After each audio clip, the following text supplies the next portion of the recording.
Monday റൂട്ടിൻ്റെ മറ്റൊരു വീഡിയോയിലേക്ക് ഏവർക്കും സ്വാഗതം. കഴിഞ്ഞ വീഡിയോയിൽ നമ്മൾ പറഞ്ഞിരുന്നത് വീട്ടിൻ്റെ വയറിംഗ് സംബന്ധമായ കാര്യങ്ങളെക്കുറിച്ചായിരുന്നു. ഇപ്പോൾ നമ്മൾ പറയുന്നത് ഒരു വീട്ടിലെ പ്ലംബിങ്ങിനെ സംബന്ധിക്കുന്ന വിഷയങ്ങളാണ്. വീഡിയോയിലേക്ക് കടക്കുന്നതിന് മുമ്പായി അതുപോലെ ഓർമ്മിപ്പിക്കുകയാണ്, ആരും ഉപേക്ഷ വിചാരിക്കരുത്. നമുക്ക് വീഡിയോയിലേക്ക് കടക്കാം.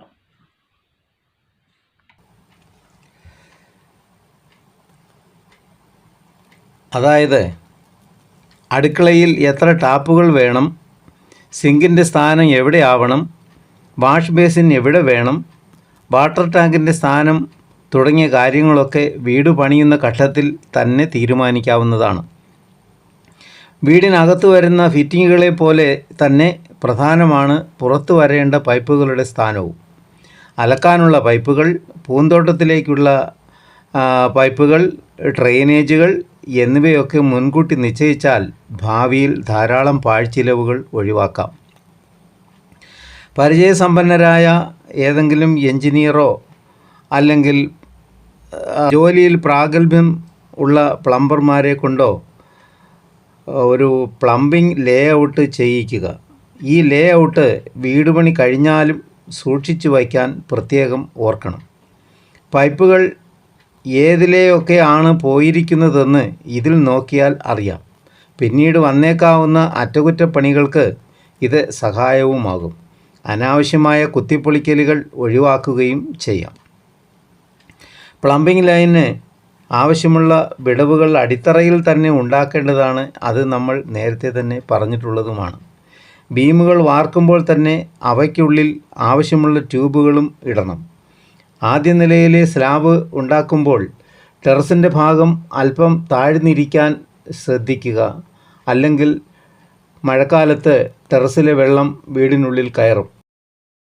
വീടിൻ്റെ ഭംഗിക്ക് തടസ്സമാകുന്നില്ലല്ലോ എന്ന് കരുതി നിലവാരം കുറഞ്ഞ പൈപ്പുകൾ പ്ലംബിങ്ങിന് ഉപയോഗിക്കരുത്. തൽക്കാലം കാശ് കുറച്ച് ലാഭിക്കാമെങ്കിലും ഭാവിയിൽ അതുമൂലം വൻ നഷ്ടങ്ങളുണ്ടാകാം. നിലവാരമുള്ള പൈപ്പുകൾക്ക് മറ്റുള്ളവയേക്കാൾ 40% വരെ വില കൂടുതലാണ്. എങ്കിലും ഗുണം തന്നെയാണ് അവിടെ പ്രധാനം. നല്ല പൈപ്പുകളും ഫിറ്റിങ്ങുകളും വാങ്ങിക്കൊടുക്കാതെ എന്തെങ്കിലും പ്രശ്നമുണ്ടായാൽ പ്ലംബറെ കുറ്റം പറഞ്ഞിട്ട് ഒരു കാര്യവുമില്ല.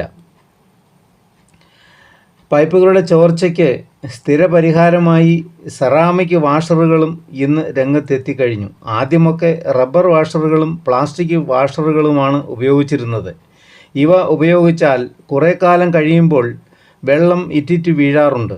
എന്നാൽ സെറാമിക് വാഷറുകൾ പിടിപ്പിച്ച പൈപ്പുകളിൽ എത്ര കാലം കഴിഞ്ഞാലും ചോർച്ച ഉണ്ടാവുകയില്ല എന്നുള്ളതാണ്. പ്ലംബിംഗ് ചെയ്യുമ്പോൾ ബെൻഡുകൾ പരമാവധി ഒഴിവാക്കാൻ പ്രത്യേകം ശ്രദ്ധിക്കണം. പ്രത്യേകിച്ചും വേസ്റ്റ് ലൈൻ പൈപ്പുകളിൽ എൽ ആകൃതിയിലുള്ള ബെൻഡുകൾ ധാരാളമായി വന്നാൽ വെള്ളത്തിൻ്റെ ഒഴുക്കിനെ അത് ബാധിക്കും. മാത്രമല്ല അവശിഷ്ടങ്ങളും മറ്റും പൈപ്പിനുള്ളിൽ കെട്ടിക്കിടക്കുകയും ചെയ്യും. ബ്ലോക്കുകൾ ഒഴിവാക്കാൻ എൽ ആകൃതിയിലുള്ള ബെൻഡുകൾക്ക് പകരം കർവിംഗ് ആക്കാവുന്നതാണ്. പൈപ്പുകളിൽ സ്പ്രിംഗ് ഇട്ട് ബെൻഡ് ചെയ്യുന്ന വിദ്യയും ഇപ്പോൾ ഫലപ്രദമായി ഉപയോഗിച്ചു വരുന്നുണ്ട്. ഇന്ന് ബഹുനില കെട്ടിടങ്ങൾ വന്നതോടുകൂടി വെള്ളം ഉയർന്ന തലങ്ങളിലേക്ക് കൊണ്ടുപോകേണ്ടി വരുന്നു. അതിനുവേണ്ടി ടാങ്കുകളും കെട്ടിടത്തോടൊപ്പം നിർമ്മിക്കേണ്ടി വരികയും ചെയ്യുന്നു. ഇന്ന് ടാങ്കുകളില്ലാത്ത ഒരു വീടിനെ പറ്റി ആലോചിക്കുക കൂടി സാധ്യമല്ല. ടാങ്ക് വീടിൻ്റെ മധ്യത്ത് ഒരു കാരണവശാലും വയ്ക്കരുത്. അത് വച്ചിട്ടുണ്ടെങ്കിൽ അതെടുത്ത് മാറ്റുന്നതാണ് നല്ലത്.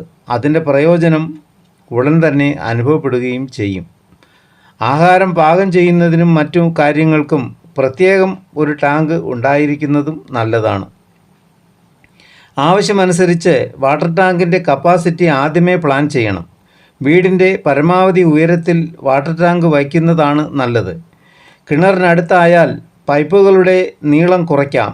അതുവഴി പണവും ലാഭിക്കാം.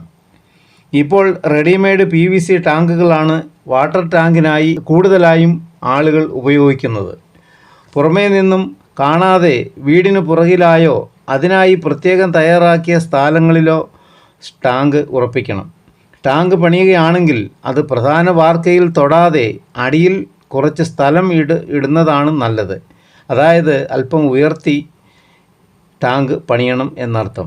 ടാങ്കിൽ നിന്നും വീടിൻ്റെ ടെറസ് വഴി വെള്ളം ഇറങ്ങുന്നത് ഒഴിവാക്കാൻ ഇത് സഹായിക്കും. പുറമേ നിന്ന് നോക്കിയാൽ വാട്ടർ ടാങ്ക് ആണെന്ന് തോന്നിക്കാത്ത ആകൃതിയിലും ടാങ്കുകൾ പണിയുന്നുണ്ട്. ടാങ്കിൽ നിന്ന് വരുന്ന പൈപ്പ് 1.5 ഇഞ്ചിൻ്റേതാകുന്നതാണ് ഉത്തമം. ഇത്തരം പൈപ്പുകളിൽ വെള്ളത്തിന് കൂടുതൽ പ്രഷർ ഉണ്ടാകും. 1.5 ഇഞ്ച് പൈപ്പിൽ നിന്ന് 3/4 ഇഞ്ചിലേക്കും പിന്നീട് ടാപ്പുകളിലെത്തുമ്പോൾ 1/2 ഇഞ്ച് പൈപ്പുകളിലേക്കും ചെറുതാക്കിയാൽ എല്ലാ പൈപ്പുകളിലും ഒരേ ശക്തിയിൽ വെള്ളം കിട്ടും. പ്രഷർ ബൂസ്റ്ററുകൾ വയ്ക്കാതെ തന്നെ ഒരു പരിധിവരെ ഈ രീതിയിൽ വെള്ളത്തിൻ്റെ പ്രവാഹത്തിൻ്റെ ഉള്ള കുറവ് പരിഹരിക്കുവാനും സാധിക്കും. ഷവർ പോയിൻ്റ് വയ്ക്കുന്നത് കുറഞ്ഞത് 10 അടിയെങ്കിലും മുകളിലാവണം. അപ്പോഴേ ടാങ്ക് അപ്പോൾ ഉയരത്തിൽ വച്ചാൽ മാത്രമേ ഈ ഷവറിൽ വെള്ളം കിട്ടുകയുള്ളൂ. ഷവറുകളിലും മറ്റ് ടാപ്പുകളിലും മതിയായ ശക്തിയിൽ വെള്ളം കിട്ടാൻ ഇത് സഹായിക്കുന്നു.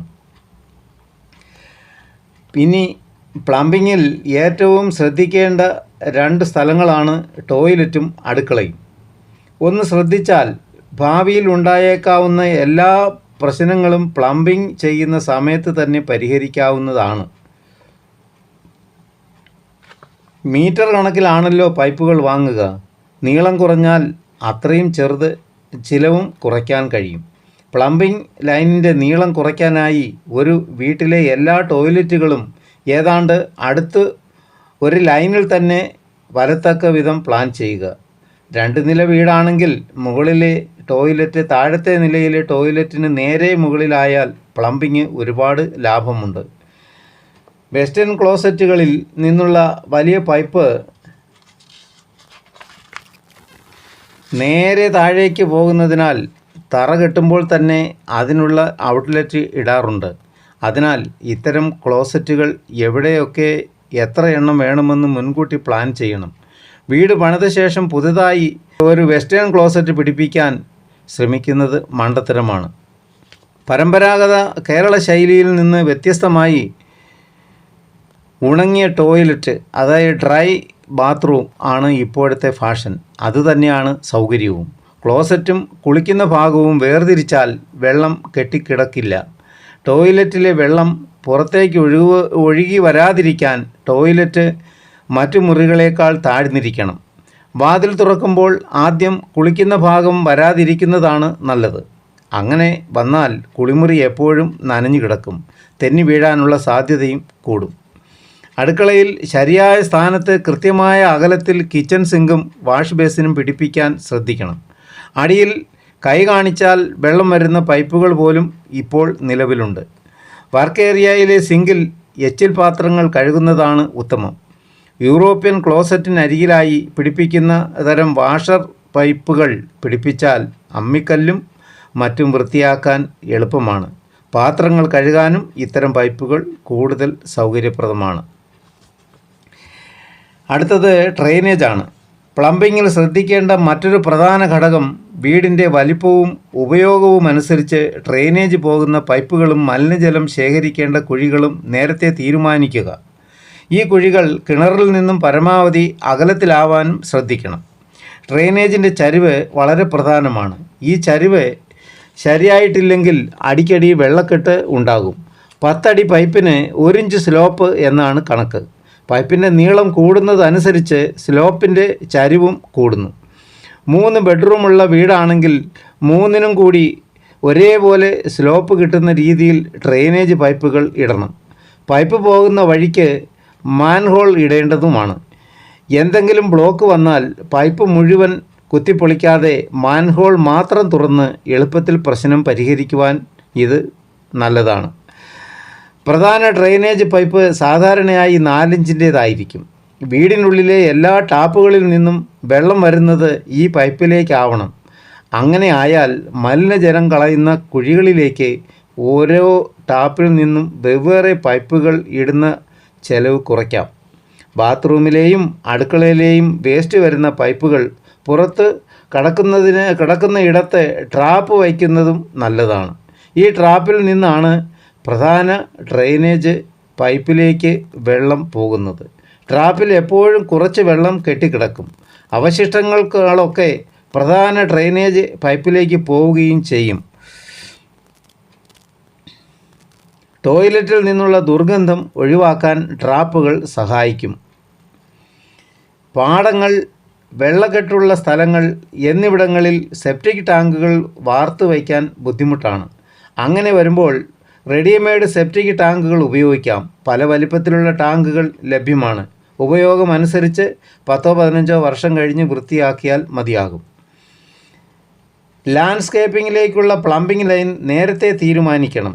ഗാർഡനിലേക്ക് പൈപ്പുകൾ കൊടുക്കുമ്പോൾ അവ 2-3 അടി താഴ്ത്തിയിടാൻ പ്രത്യേകം ശ്രദ്ധിക്കണം.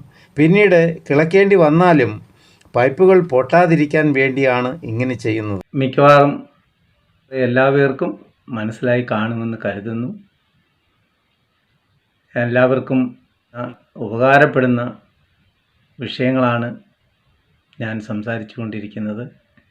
ഇത് ഏവരും സബ്സ്ക്രൈബ് ചെയ്യുകയും ലൈക്ക് ചെയ്യുകയും ഒക്കെ ചെയ്യണം. വീണ്ടും മറ്റു വിഷയങ്ങളുമായി വരും വരേക്കും എല്ലാവർക്കും നന്ദി, നമസ്കാരം.